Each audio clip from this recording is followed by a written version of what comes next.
fantasy, and don't at me.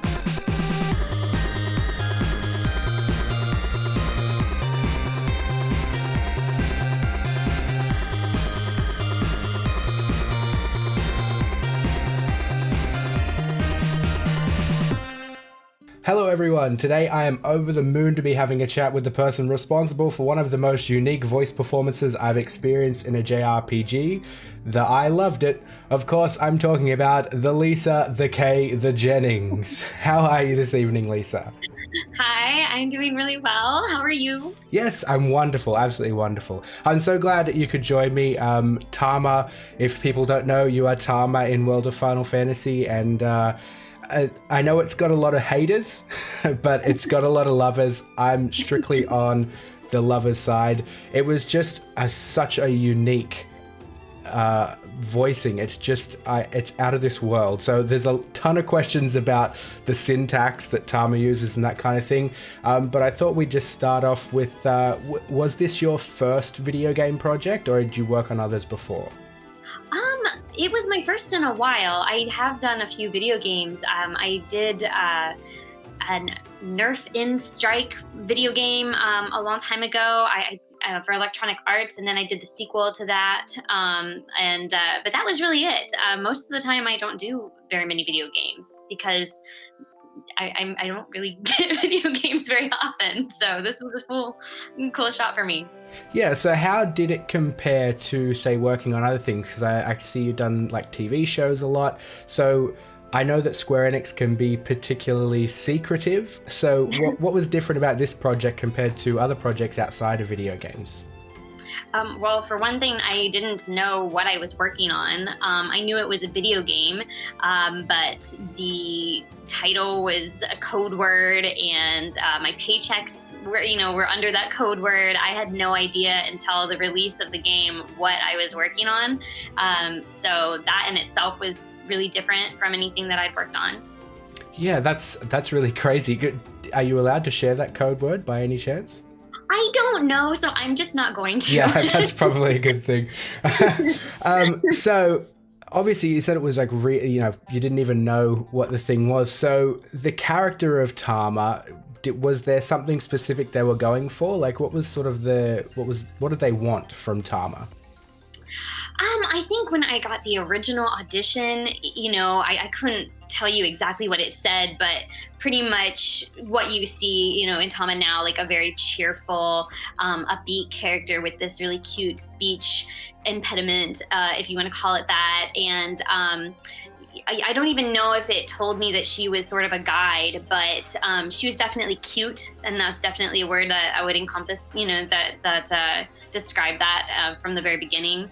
And I think my original audition that they hired me on, I did an even cutesier version, if you can imagine. I don't remember. When I went in for my first recording session, they were like, yeah, I think I had to age her up a little bit, if you can imagine that. I actually had her a little younger sounding. But other than that, she just sort of was always cute and adorable and like energetic, I think. Yeah, and she was definitely that. That was it was one of the best things, just the sort of like the delivery on her jokes or puns, and it was still just like that same exactly upbeat. She was always happy about it, even if she was tearing into someone. Exactly. So let's get into this.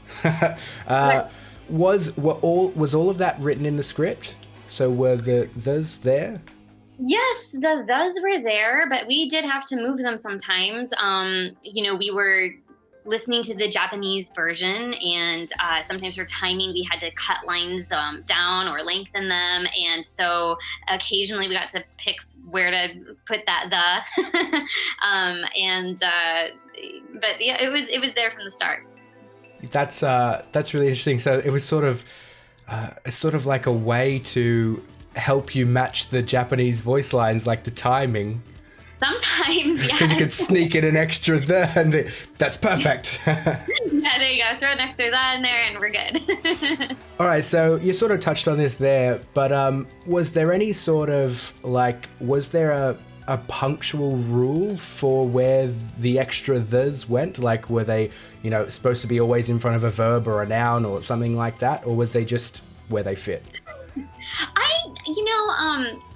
We had someone there who was particular a little bit about where they could go. I don't know if there was a specific rule, but obviously not where it would make sense to have a the. You had to have it somewhere else. But I don't know what the exact rule was, but after a while, you sort of got a feeling for where it would go. That's interesting. So it sort of became a little bit natural for you, because I imagine in the beginning it would have been tricky, even just reading that. Like, I wrote an intro with a couple of extra thes in it, and I had to practice it a couple of times. Yeah, it surprisingly didn't take too long to get into it, but sometimes I found myself adding too many thes. They'd be like, I think you added an additional the in that line. I'm like, oh, whoops, okay. So it became totally natural, and you could sort of, like, you could ad-lib it essentially at some point. Yeah, pretty much. I mean, you get a feeling. I think even just listening to the game, you just get a feeling for when she's going to put that in there, and so there's a rhythm to it. All right, well, this is totally not something you would do in an interview, but since you said that, it's totally, it became ingrained. It has been a while, but I had a little challenge. So I've got a quote from Tama in the game, just one sentence, and I've made 2 incorrect ones. And I was just going to see if you could pick out the correct way it was written. Okay. All right. So they're all the same quote, but I've just put the thes in different places. One of them is correct. So this is quote number 1. I don't think I'm allowed beyond that door, something that keeps me out. That's quote number 1. Number 2. I don't think I'm the allowed beyond that door, something keeps me the out. I'm going to say there's more. There was 3. But look, you already picked number 2, and that's the correct one. I can't believe that. That's insane. So yeah, and I have to say, trying to mix up the thes, the correct one just sounds right. It does. It does. I don't think I'm the allowed, and like keeps me the out. You just think that's not going to work, but it works. It does. So that was amazing. Thank you so much for indulging me on that. Now I have some fan questions as well. I reached out on my YouTube page and on my Patreon, and there were a couple of questions. So Temproux from YouTube asked, did you take any inspiration when voicing Tama? Did I take any inspiration? I don't know if I took any inspiration from an outside source, like thinking of somebody else. I just pretty much went to my highest register in my voice. Yeah, I can't think of anything in particular. I just, gosh, that's hard. Yeah, I don't think so. I just kind of saw the character, and like I do with most of my auditions, I read the lines, and then a voice kind of just pops in my head, and that's usually where I go with it. So. Yeah, well, I think, I guess, Tama's defining characteristic is already sort of written there. You don't need to pull too much inspiration, because there's nothing else really like Tama, I guess. It's a good question. It is. Did you see? So did you actually see a picture of Tama before you started? Yeah, I did. I actually auditioned for, I want to say 3 or 4 or 5 different characters for the game. Not knowing what game it was or anything about it, but when I saw her breakdown in particular, she did speak to me right away. I love the speech impediment. I love the extra thes. I think that's really fun. And the challenge, or the challenge. But it just gives it a little something extra that makes it so much more fun, gives you something to play with. So I was excited about that from the start. Absolutely, yeah. It was. I've said it a million times, but it was fantastic. I just loved it. Thank you. So we've got another question from Lordless Queen. Did any of the puns make sense to you, or because you did a lot of, like, I guess, Final Fantasy heavy references and that sort of thing. So did you know that they were even jokes, I guess, when you were reading them? That's a good question. Sometimes I did not know what was happening with those puns. But I had a really great director who would give me all the backstory and make it make sense to me. But there were definitely moments where I didn't know if it wasn't funny to me because it just wasn't translating from Japanese, or if it was, and then I realized I was like, oh no, this is a joke that you would get if you were more in the Final Fantasy universe. Yeah, so I guess we have touched on it a couple of times there as well. So you're not really a gamer yourself, and you're not really into Final Fantasy yourself.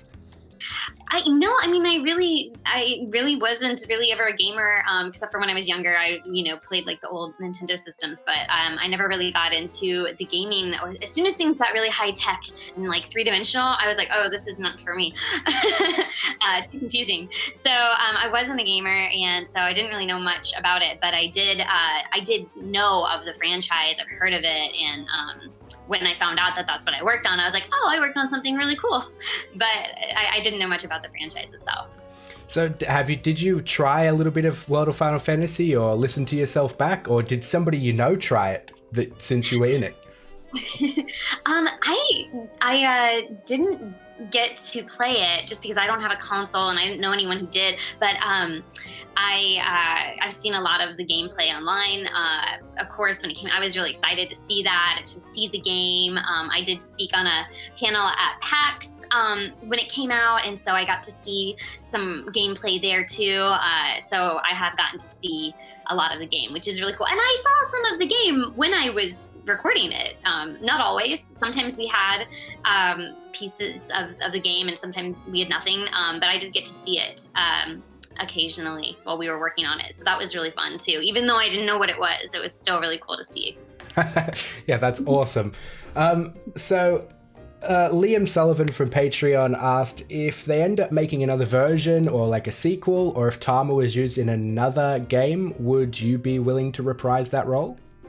Oh, of course. I love Tama. It's been one of the best, one of my favorite roles that I've really played. So I would, hands down, 100% want to do that. Awesome news. Let's hope they make it number 2. World of Final Fantasy was just absolutely brilliant. For those of us into Final Fantasy, it was such a brilliant game. Have you ever found yourself adding an extra "the" in real life? Did it happen at any point during, after? I don't think so. Maybe like on break at the studio, because you're there for 4-hour periods. I think there were impulses to do so, but I squashed those impulses. So you've seen a bit of World of Final Fantasy, and if you had to pick a character other than Tama, who would you pick? Who was your favorite? I think I was going to say Seraphy, really, because she's well, I just liked our relationship.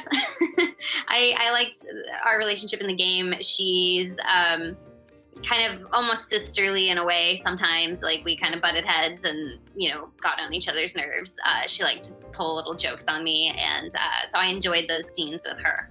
Yeah, she was really fun. Her delivery was like the total opposite of yours, which was just fantastic. Yeah. Yes, 100%. So did you work, I guess we're just rolling in now because that just brought up more questions, but did you work with other VAs, or was it just you and the director?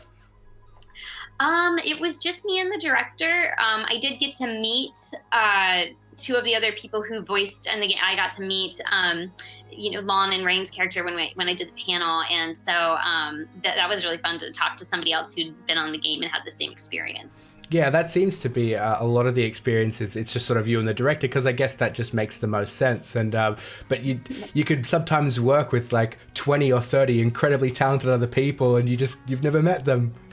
Yeah, when I actually saw the cast list at the end, it was kind of cool. I was like, oh, well, look at all these people that I worked with without ever meeting. Put them down on a reference as a resume. I've worked with them. It's proof. Yeah, they know each other. All right. So for future projects, is there anything in the works at the moment? Are you doing anything at the moment, or anything exciting happening that you can share with us?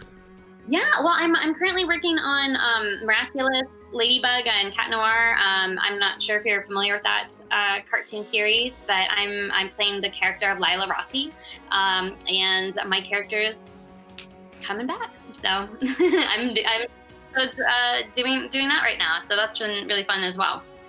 That's awesome. All right, I think that just about wraps it up. Thank you so much, Lisa, for joining me to have a little chat. That was fantastic. As I said, Tama was just one of the most brilliant, unique experiences. I can't wrap my head around the but then you sort of can, and it's just, yeah, it was just fantastic. I do hope we get a number 2, and I do hope we see a return of Tama. That would be really cool. Yeah, that would be cool. Thank you so much for having me. This has been really fun. No worries at all. Is there any social media accounts, or where can people find you? Oh, I'm on Instagram. I don't even know my Instagram handle. How bad is that? It's like I'll put it up on the screen. Yeah, you put it up. Okay. I'll make it big. Everyone should go follow Lisa there. Good. It's like itty bitty girl GRL, I think. I don't know. I'm terrible at social media. That's all right. At least there's somewhere where people can find you, so that's good. People should follow you there. All right. Thanks, everyone. Catch you next time. All right. Thank you. Thanks for the liking, subscribing, and the sharing. And I'll see you all soon.